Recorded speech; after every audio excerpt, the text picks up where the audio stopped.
watching me on YouTube. I don't know the areas here, but I'll tell you about the areas in Birmingham. Sparkbrook, Sparkhill, everybody wants to become a gangster. Every single youngster wants to be a gangster. Because they see these bloodsuckers who are driving their £50,000 cars, who haven't worked a day in their life, who have sucked the blood of other innocent people by pushing drugs. And they see these people and they say, yeah, that's what I want to be. You know, bad man walk, bad man talk, carry a peace. What kind of people are these really? What kind of people do you imitate?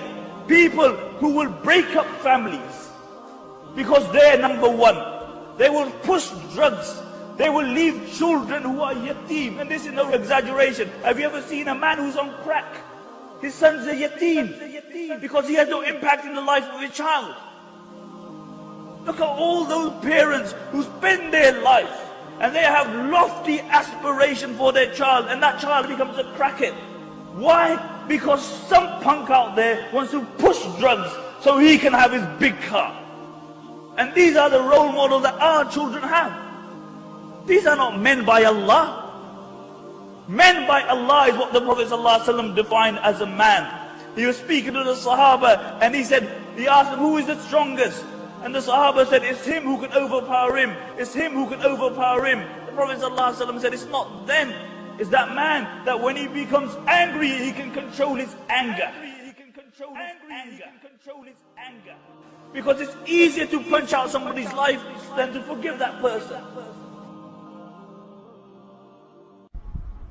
In a Mori poll done, a large percentage of young Muslims said the Imam is totally clueless about our society. And that's what we want to turn around tonight, inshallah. That there's some Imams, we're not clueless, we're on the road just like you're on the road. But our way on the road is different from the road you're upon.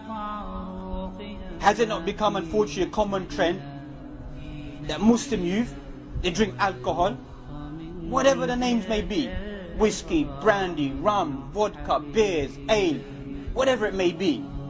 Common practice that Muslims get drunk, get legless, can't find their way home, abuse other Muslims while they're making their way home.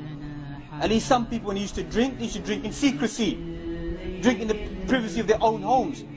But now we find that people out in the open, behaving like disbelievers. But then some Muslims may say, well, you know, I don't drink alcohol. I take some mild substances. I smoke drugs.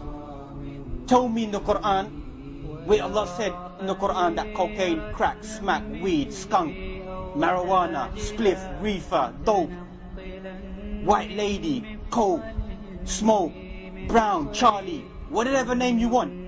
People say to me, give it to me from the Quran and I'll give it up today in my life.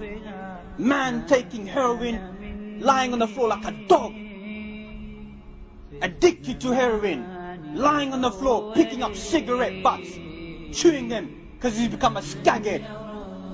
That's how low our community's fallen down. When you see your own brother falling on the floor, picking up small cigarette butts, begging from another Muslim to go get another wrap, to inject themselves.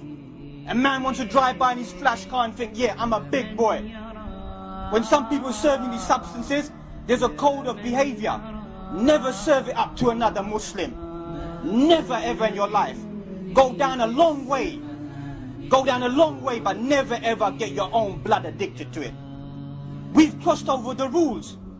We've crossed over the boundary. Some of us, we think we're gangsters. Read about the gangster world. Read about the Gambini family, the Don Corleones that you want to be. Forget about Tony Montana, the Cuban drug dealer who came over. The real drug dealers, you read about the cartel. Man would never serve drugs in his life. Read the history of the gangland warfare. No real Italian mafia ever served drugs in their life. Any man caught trafficking drugs, then he was gunned down by the mafia. That's the ethics you will know about the gangland mafia. That's the reality. But obviously we turn and look at people like the Scarface. Muslim boys walking about with a picture of Scarface with a zoot in his mouth. Don't read the history of Scarface. Who was Scarface? Even read the history how he got the name Scarface. Some people say he got battered so much they called him Scarface, he hated the name. So he ended up dealing with a man. None of the historians are right. He said something about next man's woman. Man turned around, scarred him up in his face. He can remember it for the rest of his life. He looks in the mirror. He said these evil statements. But what was the end of